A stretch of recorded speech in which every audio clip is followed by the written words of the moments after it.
बड़ी खबर आपको बता दें, कोरोना वायरस के मामले भारत में बढ़ गए हैं। 60 से मामले बढ़कर 70 तक पहुंच चुके हैं, 70 को पार कर गए हैं, 73 हो गए हैं। भारत में कोरोना वायरस के मरीजों की संख्या 73 हो गई है। नई लिस्ट जारी की गई है और अब ये चिंताजनक खबर है, बेहद ही ये आंकड़ा अब धीरे धीरे बढ़ता जा रहा है। ललित हमारे साथ में जुड़ गए। ललित, बेहद डराने वाली खबर है, चिंताजनक खबर है, सरकार के लिए भी, आम लोगों के लिए भी। 73 पहुंच चुका है आंकड़ा। नए जो मामले हैं कहां से सामने आए हैं? देखिए, ये जो नए मामले सामने आए हैं, इसमें एक तो दिल्ली से मामला निकल के सामने आया था कल शाम को ही, और उसके बाद जो है अभी जो है आज के दिन में अलग अलग राज्यों से भी मामले निकलकर सामने आए हैं। लेकिन ये जो स्थिति है ये बता रही है कि जो लोग भी विदेशों से यात्रा करके आए हैं, उन विदेशों से यात्रा करने वाले जितने भी लोगों के संपर्क में आए हैं, ये वही लोग हैं। और इनमें कुछ लोग जो हैं वो इनकी पिछली जो ट्रैवल हिस्ट्री रही है, वो अलग अलग देशों की रही है, उन देशों की रही है जहां पर की इन्फेक्शन बढ़ा है।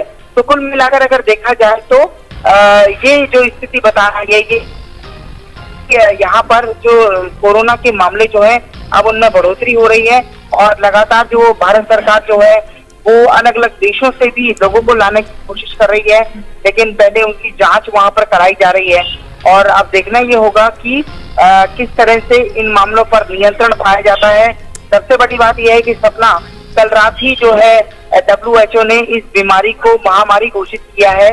तो अब ऐसे में महामारी घोषित किए जाने के बाद अपने स्तर पर कई तरह के प्रयास बढ़ गए हैं और सरकार की जो सीरियसनेस है वो भी बढ़ गई है। लेकिन देखना ये होगा कि किस तरह से अब आने वाले दिनों में सरकार जो है इस पर नियंत्रण पाती है।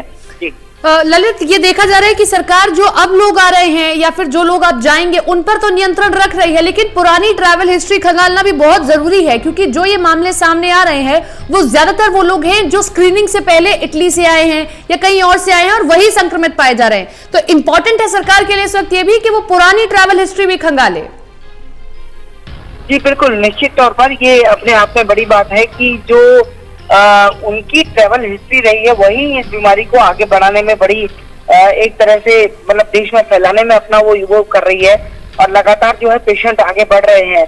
और इसीलिए सरकार ने साफ तौर पर कहा है कि जो भी लोग, जिन भी कंपनियों के लोग इन देशों की यात्रा करके लौट रहे हैं, उन सभी को निर्देश दिया है कि वो घर पर ही सेल्फ 14 दिन का क्वारंटाइन लें, और उनको कंपनियां भी वर्क फ्रॉम होम ही दें, ताकि उनका काम भी प्रभावित ना हो और ये जो कोरोना वायरस है ये भी पूरी तरह से न फैले। तो इस तरह का ध्यान रखना भी बेहद जरूरी है।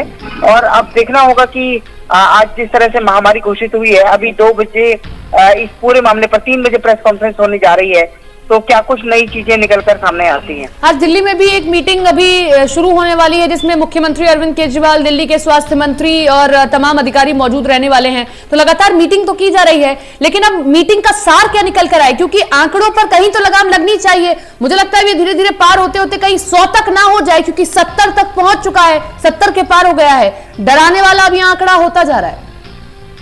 जी बिल्कुल, देखिए तैयारी तो राज्य सरकारों को अपने स्तर पर करनी ही होगी सपना, इसमें कोई इनकार नहीं किया जा सकता है। तैयारी में कोई कमी नहीं होनी चाहिए। लगातार केंद्र सरकार ये कह रही है कि आप अपने वहाँ पूरे इंतजाम रखिए, क्योंकि आशंका इस बात की है कि नंबर ऑफ अफेक्टेड पर्सन जो है वो बढ़ सकता है, क्योंकि कई लोगों के संपर्क में जो आ रहे हैं जिनकी जांच भी की जा रही है, लेकिन बावजूद उसके मामला ऐसा है कि जिसमें कोई कोताही नहीं बरती जा सकती है। तो इसलिए सरकार भी अपने स्तर पर कह रही है कि आप अपने पूरा एहतियात बरतिए, अपनी तैयारी को पूरा रखिए, ताकि अगर बाद में स्थिति बढ़ती है तो उस पर नियंत्रण पाया जा सके। और उसी कड़ी में आज दिल्ली सरकार की बैठक भी होने जा रही है। अब देखना ये होगा कि सरकार आज के मीटिंग के बाद से क्या क्या चीजें तैयारी के लिए और नए चीजों का प्रयोग करती है। चलिए, शुक्रिया आपका तमाम जानकारी के लिए। तो ये आंकड़ा अब बढ़ गया है। हरियाणा में 14 लोग संक्रमित पाए गए हैं, केरल में 17 लोग संक्रमित पॉजिटिव पाए गए हैं, राजस्थान में 3 लोगों की संख्या सामने आई है जो पॉजिटिव केस आए हैं। तो भारत में कुल मिलाकर 73 मरीज अब हो चुके हैं, और राज्यवार जो है लिस्ट जारी कर दी गई है स्वास्थ्य मंत्रालय की ओर से। दिल्ली में वायरस ने 6 लोगों को संक्रमित किया है, पहले 5 था, ये आंकड़ा बढ़ गया है, 6 हो गया है। हरियाणा दिल्ली सटा हुआ, उसमें भी 14 लोग पॉजिटिव पाए गए हैं। केरल में 17 लोग पॉजिटिव केस सामने आए हैं। तो इस तरीके से यह आंकड़ा बढ़ रहा है। राजस्थान में भी 3 लोग संक्रमित पाए गए हैं। कुल मिलाकर आंकड़ा पहुंच जाता है 73। सबसे पहले 10 मरीज सामने आए, उसके बाद 40 के पार हुआ, उसके बाद 50 के पार, और अब आंकड़ा पार होते होते 70 के पार हो गया है। सरकार लाख तैयारियां कर रही है, लेकिन अब उनसे निपटा कैसे जाए, क्योंकि जिस तरीके से बाकी देशों में देखा जा रहा है, अब तक 114 देशों में सबसे ज्यादा ये फैला हुआ दिख रहा है कोरोना वायरस, और कल WHO ने भी इसे महामारी घोषित कर दिया है। यानी कि अब ये स्थिति बेहद ही तनावपूर्ण है सभी देश की सरकारों के लिए। इस वक्त निपटने के लिए तमाम इंतजाम करने होंगे, क्योंकि आंकड़ा भारत में भी धीरे धीरे बढ़ता जा रहा है। सिलसिलेवार तरीके से, राज्यवार तरीके से स्वास्थ्य मंत्रालय की ओर से लिस्ट को भी जारी किया गया है।